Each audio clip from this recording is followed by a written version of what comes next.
From the Denver Broncos Media Center, welcome to Broncos Country Tonight. Welcome to Broncos Country Tonight. The owners' meeting is taking place down in Arizona. Sean Payton spoke with the media earlier today, and I brought in Nick Ferguson to help me react to that. What's up, Nick? What's going on, my man? It's good to see you.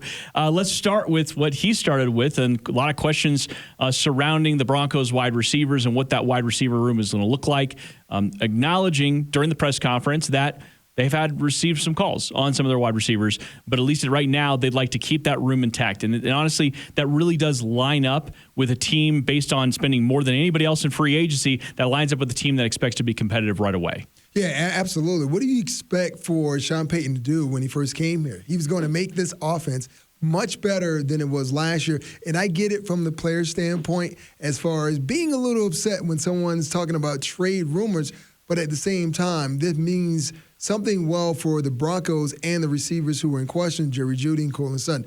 When you know that you are fielding calls from a team standpoint about two or of your prominent players, that means there's something special about these guys. And it would be great for the Broncos to be able to keep all those guys intact. But I'm happy about the wide receiver room where it's kind of currently constructed.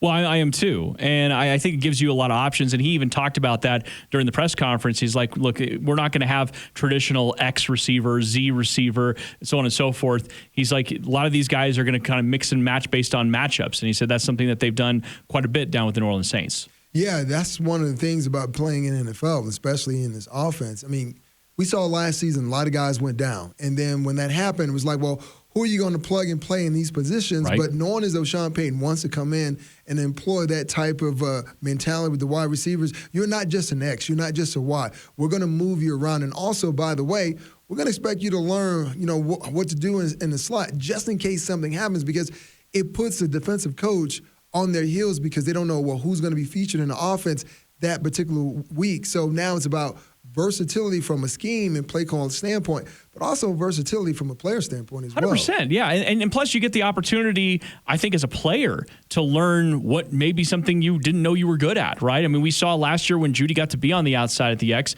all of a sudden we're like, holy cow, he looks like a different kind of wide receiver. When he came into the NFL, a lot of people said, oh, he'll just naturally slot in as a slot receiver, right? So to see him in that role, I think that you absolutely open it up and say, hey, I want to see what all these guys look like. A bigger body slot sometimes can be a really fun way to get your run game going. Well, here's the great thing about having a bigger body in the slot. I mean, you just mentioned, it helps get your run game going. But also when you look at NFL teams, seldom do teams have 3 good corners, let alone 4 good corners. And then that guy in the slot, that's a lot of real estate that you have to cover. And then you get a big body guy. I go back to Marcus Colston, who played for Sean Payton down in New Orleans. Why was he successful? I mean, he wasn't like a burner, but the big body, wide body, and just kind of that catch radius allowed him to kind of go over some of those nickelbacks. And once again, those measurements for nickelback, I mean, you're thinking about 5'10", maybe 6 feet. So if you get a big guy, 6'2" or 6'4" in there, they could do a lot of damage. No doubt about it. On the offensive side of the ball, Sean Payton wasn't shy in a couple of his statements during the press conference, sort of talking about last year and some of the struggles that they had. Said it was a difficult tape to watch, which I think anybody that followed the team knows that's pretty much, you don't even have to look at the number 32 stat in offensive scoring to say it was a difficult year to watch. But I do wonder for Sean Payton as he's come in here and sort of taken over things, how do you sort of start from a team that was dead last? I mean, the only way to go is up by nature, right? But the fact is, we're expecting much higher than just 20th. You're expecting much higher than 16th league average. So how do you start from a team that was so down last year to build them back up? But that's just the beauty of this whole situation. You just start. I mean, based on what we saw last year, it didn't meet expectations of anyone. With Sean Payton coming in, I mean, you implement a whole different strategy. So everything looks up from this particular point. And basically what you do, you just implement your offense. And you set your culture. Okay, well, here's what we're going to expect from you if you're an offensive lineman. From a special team standpoint, I know Mike Westhoff. I know what he expects. You only let's say if you're on special teams, you're only getting like 22 plays, if that, a game. We want you to go all out. We want you to be exhausted like you played a 60-play game. So that's what they're expecting. So coming in here, you just set a new culture, and the culture is based on what you did last year wasn't good enough, and that's the reason I'm in the building. Right. And then another point he made very quickly, talking about Alex Singleton and why they wanted to bring him back and some of the positives of the defense. And then I love how he sort of ended it with, if it sounds like I'm being critical of the offense and special teams, I am. But it was a great moment too, because he acknowledged all the things that the defense was doing well, and he said in the middle of that, they did all of that despite really complimentary football. And it's something that I know it probably becomes pablum, right? And people are sort of tired of hearing like, oh, that's what they got to get back to. They got to get back to complimentary football. Well, that should be a baseline level. Like any of the best teams in the NFL, maybe they're strong in one specific aspect, right? I mean, you look at the Kansas City Chiefs, right? No doubt about it. They're one of the most dynamic offenses out there. The defense is good. The special teams unit is good, but the thing about it is the offense can compensate. Well, when the offense isn't good enough to do that, then you're going to need to be picked up, right? And in this case, they were picked up all season long by the defense for the most part, and they did all of that without the complementary nature of what you should be doing out there on the field. So I sort of think that as we talk about the starting point, that has to be in the conversation.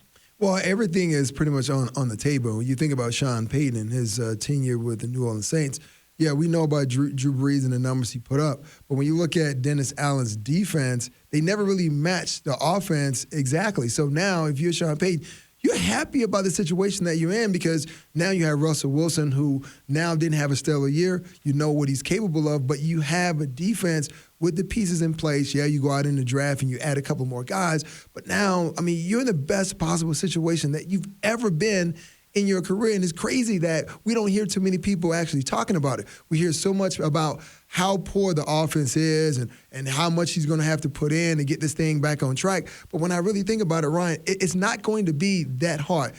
I'm an optimistic person, so maybe there's a problem with me. But at the same time, it's about, it's almost like making a good gumbo. You know, let's go down to New Orleans for a second. I mean, now it's about having the right ingredients to put in the pot to make sure that gumbo tastes well, but it starts with the roux first. Anyone who's ever made gumbo, they would tell you that. So right now, the roux to this Broncos team is the defense, and all the ingredients that have been put in place as offense is that all the shrimp and the andouille sausage and all those things, that's what we get on the offense. So for me, I'm going to look at this season, especially offensively, as being a fine pot of gumbo.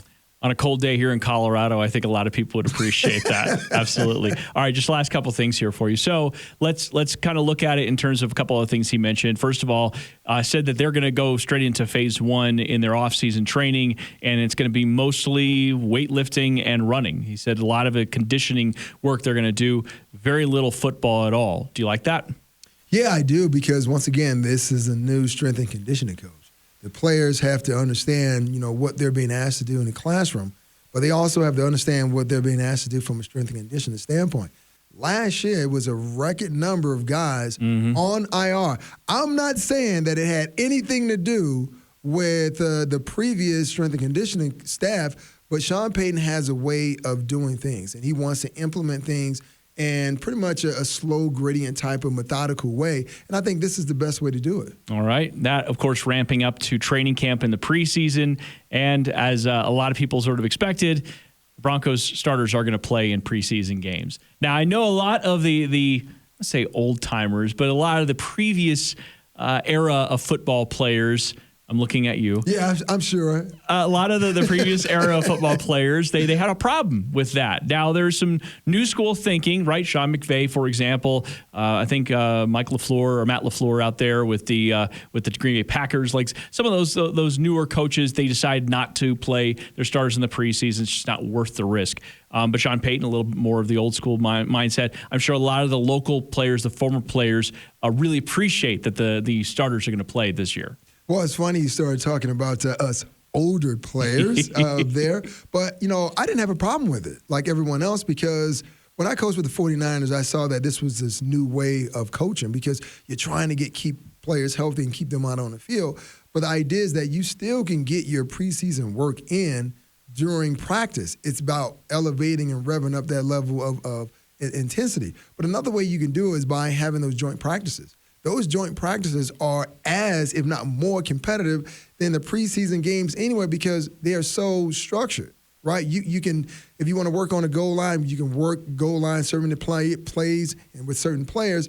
But in preseason, you really don't get that type of action. So I'm cool with the idea that Coach Payton is going down this road. He's a Bill Parcells. Parcells was definitely a guy that if you were a starter, you were playing in preseason. Maybe not a lot of plays, but you were playing. So I still like it either way. Yeah, I mean, and it's one of those deals. Again, I was supportive of it last year. I know a lot of players that were starters liked the idea, liked trying it. But the problem is you have such a disastrous season, right? I mean, you're a 5-win team. Some people will point to this as a cause and effect, and I think that's a little bit flawed. But at that point, why can't we point to that? I mean, you almost have to point to almost anything as the reasoning for it to go as bad as it did. So I'm okay with the idea of what Sean Payton's bringing in. Certainly, you hope everybody stays healthy because that's really what it's all about. But I think sometimes we get a little bit into this flawed cause and effect conversation of, well, they didn't play in the preseason, so that naturally meant that there was going to be a bad regular season.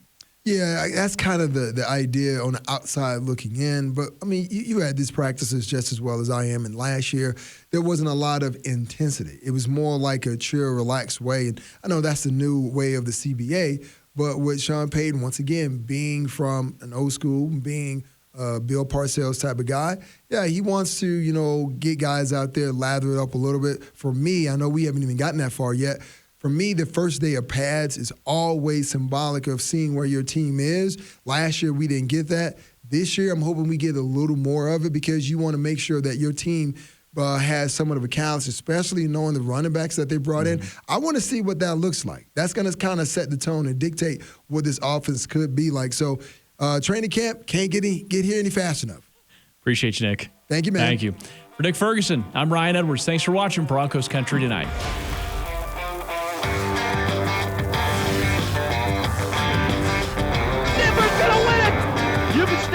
Salute in Denver, and you got the world champions that live in your town.